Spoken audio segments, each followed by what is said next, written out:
गुरु रूपी प्यारी सात संगत जी, प्यार और सत्कार से कहना धन निरंकार जी। सात संगत जी, आपके चरणों में दासी सतगुरु माता सुदीक्षा जी महाराज के ये प्रवचन रखने जा रहे हैं। आप जी ये प्रवचन प्रवान करें। अगर दासी से प्रवचन बोलते हुए कोई गलती हो गई तो आप जी क्षमा करना और दासी को आशीर्वाद देना, दासी को सुमत देना, सद्बुद्धि देना, सद्विचार देना, सद्मार्ग देना।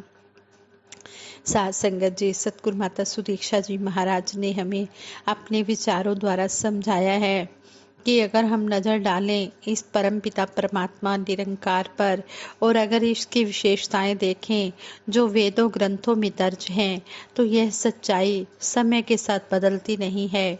जब विश्वास इस निरंकार प्रभु परमात्मा, इस ईश्वर गॉड, जिस नाम से भी हम इसे संबोधित करना चाहें, पर लाएं, तो फिर वही विश्वास वाकई ही विश्वास करने लायक है। हम दुनिया में देखते हैं कि आस्तिक और नास्तिक दोनों हैं। कुछ प्रतिशत लोग तो परमात्मा के अस्तित्व में विश्वास ही नहीं करते। अगर हम उनकी गहराई में जाएं तो कई बार ऐसा भी देखा जाता है कि अगर कोई प्रॉब्लम है, कोई दुविधा है, कोई परिस्थिति अच्छी नहीं है, तो वो पल भर के लिए कुछ ऐसा वाक्य भी बोलते हैं कि वैसे तो हम परमात्मा को नहीं मानते, पर अगर कहीं परमात्मा है तो मेरी यह चीज़ वो ठीक कर दे। एक उदाहरण भी दासी के ख्याल में आ रहा है कि एक माँ अपने बच्चे को हमेशा यही समझाती है कि आपने रात को सोने से पहले प्रार्थना करनी है, सिमरन करना है। माँ अपने बच्चे को हर दिन सोने से पहले याद भी करवाती है कि अब दिन खत्म हो गया है, सोने से पहले अब यह अरदास करो। कुछ समय बीतने पर माँ बच्चे से पूछती है कि आपको बार बार ऐसे ही याद कराना पड़ता है, आप खुद नहीं करते, आपके पास तो इतनी फैसिलिटीज भी हैं। वहीं अगर आसपास नज़र डालो तो ऐसे और कितने बच्चे हैं जिनके पास जीवित रहने के लिए वो वस्तुएं नहीं है, वो माहौल नहीं है। आपका जीवन तो फिर भी कितना सुविधाजनक है। अगर वो बच्चे अरदास करते हैं तो आपके पास तो और भी कारण है कि आप अच्छे से हर रात को प्रभु से एक शुक्राना भाव रखते हुए अरदास करो। तो इसके उत्तर में बच्चे ने कह देना कि हाँ, आपने सही बोला कि जिन बच्चों के पास साधन नहीं है, प्रार्थना तो उनको करनी चाहिए ताकि उनके जीवन में उन वस्तुओं की प्राप्ति हो सके, वो चीज़ें उन्हें मिल सकें। पर आपने कहा कि मेरे पास तो सब कुछ है, तो फिर मुझे प्रार्थना क्यों करनी चाहिए। तो इस पर माँ ने वही बात समझानी कि एक भगत की अवस्था तो यही होती है कि चाहे कुछ हाथ में हो या ना हो, एक रस रहने के लिए हर दिन इस परमात्मा से जुड़कर इस परमात्मा का शुक्राना करना, यह एहसास करना कि मेरे पास तो इतनी चीज़ें हैं जो किसी के पास शायद नहीं भी हैं। तो उस स्थिति में जब भगत शुक्राना करता है कि वो अवस्था, वो भौतिक चीज़ें या वो सुविधाएं जिनका हम आनंद ले रहे हैं, वो अगर चली भी जाएं तब भी हमारे मन के भाव नहीं बदलते। बस प्रभु परमात्मा से यही अरदास रहती है कि निरंकार ने जो दिया है, अच्छा दिया है, उसी में हमारी भलाई है। विश्वास रखने वाले या ना रखने वाले भक्तों की श्रेणी के भगत हर पल यही विश्वास करते हैं कि परमात्मा का ज्ञान जब मिल जाता है, परमात्मा के रूबरू दर्शन से यह विश्वास की यात्रा शुरू हो जाती है और हमारा विश्वास मजबूत बन जाता है। कई बार तो ऐसा भी होता है कि हमारा मन चीज़ों को ढूंढने में लगा रहता है। हम ऐसी सोच रखते हैं कि हर एक चीज़ को हम खुद एक बार चेक कर लें कि यह सत्य है भी कि नहीं।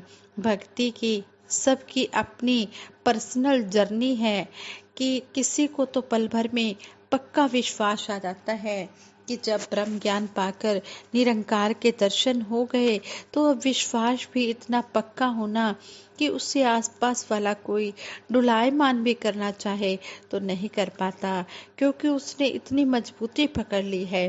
कई व्यक्ति ऐसे भी होते हैं जो धीरे धीरे इस विश्वास के रंग में रंग उठते हैं, कई धीरे धीरे इसे आजमाते हैं।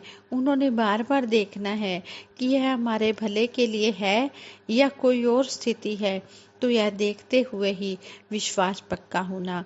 कभी कभी ऐसे भी दृश्य सामने आते हैं कि हमारा अपना मन ही विश्वास को विश्वास प्रूफ करने के लिए चालाकियां करता है। जैसे एक एग्जाम्पल भी है कि एक घर में एक शो पीस टूट गया।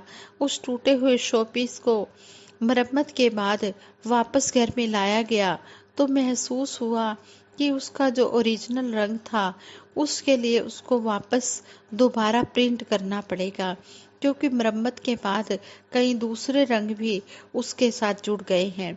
शो पीस के मालिक ने पेंटर को अपने घर बुलाया और कहा कि इस शो पीस को पीछे की दीवार के रंग से मैच कर दो। कई पेंटर आए पर थोड़ा बहुत फर्क रह ही जाता है। मालिक तो हूबहू रंग मैच करवाना चाह रहा था पर वैसा हो नहीं पा रहा था।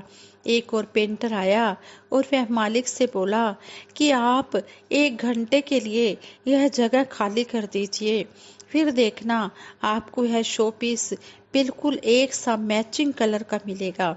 अपनी चालाकी से वह पहले शोपीस को जिस रंग में पेंट करता है, पीछे की दीवार को भी ठीक उसी रंग का पेंट कर देता है।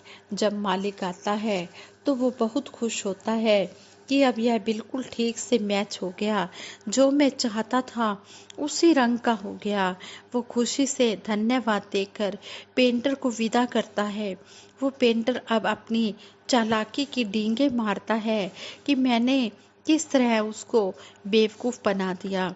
अगर हम अपने मन में चालाकी रखकर यह प्रूफ करते रह जाएं कि हमने तो अपना विश्वास बढ़ाना था, पर हम चालाकी ऐसी कर देते हैं कि दुनिया की नज़र में तो वाहवाही मिल जाती है, पर मन की चालाकी के कारण विश्वास बढ़ना तो क्या, उल्टे दूसरे के साथ विश्वासघात हो गया। फिर वही बात कि हम हर एक के जीवन को जब देखते हैं तो कई बार ऐसा लगता है कि सामने वाला तो बहुत ही विश्वासी संत है। फिर हम क्या करते हैं कि उसकी किसी विशेष चीज़ की नकल करने लग जाते हैं। हमारे मन में उसके प्रति विश्वास ना होने के कारण फर्क भी होता है। यहाँ हमें सिर्फ कॉपी नहीं करनी, क्योंकि जहाँ विश्वास है वहाँ हमें कोई प्रूफ देने की ज़रूरत नहीं होती। जिस प्रकार एक बच्चे को पता है कि मेरी माँ के हाथ का बना हुआ खाना बहुत टेस्टी होता है, वो स्कूल के फ्रेंड्स को जब भी इनवाइट करता है तो उसको पहले भोजन की एक निवाला चखने की भी ज़रूरत नहीं होती, उस भोजन को टेस्ट करने की ज़रूरत भी नहीं होती। वो बड़े दावे के साथ अपने फ्रेंड्स से कहता है कि मेरी मम्मी के हाथ का बना हुआ खाना है, यह बहुत ही अच्छा होगा, इसे खाकर आप सब बहुत खुश होंगे। उसका विश्वास इतना है कि बिना टेस्ट किए ही वह बड़े दावे के साथ यह बात कह देता है। और जब वो बात असलियत रूप में हकीकत में सामने आई, वाकई ही वह बहुत खुश हुआ कि वो खाना बहुत ही टेस्टी बना हुआ था। उसी रूप में हम देखें कि जहाँ बात विश्वास की हो तो हमारे मन का भी पूर्ण रूप में समर्पण वाला भाव हो। इसी तरह की एक अन्य घटना में एक शिष्य अपने गुरु से बहुत समय के बाद मिल रहा है। उसने सोचा कि गुरु को कीमती से कीमती वस्तु भेंट की जाए, उपहार रूप में दी जाए। गुरु के आगे जब उसने वह कीमती भेंट रख दी तो गुरु ने उसे देखते ही देखते बहती नदी में फेंक दिया। अब शिष्य के मन में इतनी उथल पुथल हुई कि मैंने तो इतनी मेहनत करके कोई इतनी सुंदर चीज खरीद कर दी और गुरु द्वारा वो चीज एक पल में ही फेंक दी गई। गुरु आगे से अपने शिष्य को यही समझा रहे हैं कि अगर आपने पूर्ण रूप से इसे समर्पित कर दिया है तो फिर उस वस्तु के साथ मैंने क्या किया क्या नहीं किया उसका आपके ऊपर कोई असर नहीं होना चाहिए। आप एक तरफ तो उसे समर्पित कर रहे हैं, दूसरी तरफ आपने खुद को अभी भी उस वस्तु से जोड़ कर रखा हुआ है। इस तरह तो न तो जीवन में विश्वास पक्का हुआ, ना भक्ति की शुरुआत हुई और ना ही आनंद जीवन में आया, बल्कि आनंद से तो काफी दूर ही रहे। हर एक ने जीवन में जहां अपने लिए विश्वास मजबूत करना है, वहीं औरों का भी विश्वास पक्का करना है। कई बार हम खुद ही किसी चीज पर विश्वास नहीं रखते। जैसे कि किसी स्टूडेंट को यह पता है कि क्लास में जो स्टूडेंट हमेशा फर्स्ट आता रहा है, तो खुद अगर हम किसी आंसर के बारे में संतुष्ट नहीं होते तो उस स्टूडेंट से पूछकर हमें सेटिस्फेक्शन मिलती है, संतुष्टि मिलती है कि इसका अपने सब्जेक्ट पर अच्छा होल्ड है, यह जो भी कह रहा है ठीक ही कह रहा होगा। इस प्रकार उसके बताए आंसर को एग्जाम के समय हूबहू वैसे ही लिख देना। बात वही कि हमें जहाँ पता होता है कि सत्संग में जो संत मिले हैं उनका विश्वास इतना पक्का है, तो अगर हम कहीं थोड़ा भी लड़खड़ा रहे हैं तो भी यह निरंकार हर समय हमारे पास है। यह प्यारे संत भी साथ हैं। साथ ही सत्संग का भी महत्व कि हमारे विश्वास को सत्संग में मजबूत किया जाता है। जब अकेले में भी हूँ या सबके साथ हूँ तो भी सिमरन रूप में यह विश्वास और मजबूत किया जाता है। इस एग्जाम्पल से हमें यह भी पता लगता है कि कैसे हम दूसरों के लिए एग्जाम्पल बन सकते हैं। फिर एक और रिस्पॉन्सिबिलिटी आ जाती है, और जब हमें कहा जाता है कि हम निरंकारी मिशन के अनुयायी हैं, गुरसिख हैं, हम सत्संग करते हैं, तो दुनिया में ऐसे कितने लोग होते हैं जो हमारे विश्वास को चेक करते हैं। तो अगर हमने पूर्ण विश्वास का दावा किया है तो फिर वह शब्दों तक नहीं, वो अंदर गहराई तक मन से होना चाहिए। इस चालाकी भरी दुनिया में अगर हम खुद मजबूत नहीं हैं, अगर हमारा विश्वास पक्का नहीं है, तो फिर हर किसी ने हम पर हंसना ही है कि तुम तो अपने आप को इतना दिखाते हो कि हमें परम सत्य मिल गया है।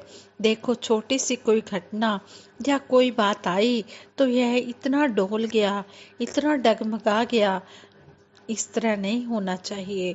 दातार कृपा करे जहाँ सभी के मन में इस निरंकार प्रभु परमात्मा के प्रति विश्वास और प्रबल होता जाए, वहीं अपनी भक्ति को हर कोई मजबूत करते हुए हर स्थिति में आनंद महसूस करे। दातार सभी पर कृपा करे कि सभी अपनी भक्ति को मजबूत करते हुए अपना जीवन जीते चले जाएं। भक्ति दे दो सभी को बख्शनहार माता जी, हम सब बैठे हैं झोलियां पसार माता जी। जिसने भक्ति की मांगी दाता दात आपसे, सारे सुख पाएगा वो दिन रात आपसे। कर दो भक्तों पर उपकार माता जी। सतगुरु माता जी, आप जी के जो भी ये प्रवचन हमने सुने हैं, इनको हम अपने दिल में अमल रूप में लाते हुए अपना जीवन सफल बनाएं, यही आप जी के चरणों से आशीर्वाद मांगते हैं। और दासी हर किसी के लिए, सारे संसार के लिए आप जी के चरणों में यही आशीर्वाद मांगती है कि सब दा भला करो करतार, साडी मंग है दातार, मेरा डोले ना इतबार, बख्शो श्रद्धा भक्ति प्यार, करा मैं संता दा सत्कार। सारे विचारों का टॉपिक भी यही है कि हमारा विश्वास इस निरंकार सतगुरु पर मजबूत बना रहे, पक्का बना रहे। जैसी भी हो परिस्थिति, रहे एक सी मनोस्थिति। कोई भी परिस्थिति आ जाए, चाहे वो दुख है या सुख है, हमने कभी भी डुलायमान नहीं होना, हमने डगमगाना नहीं। हमने गहराई से, मजबूती से इस निरंकार प्रभु परमात्मा के साथ जुड़ कर रहना है।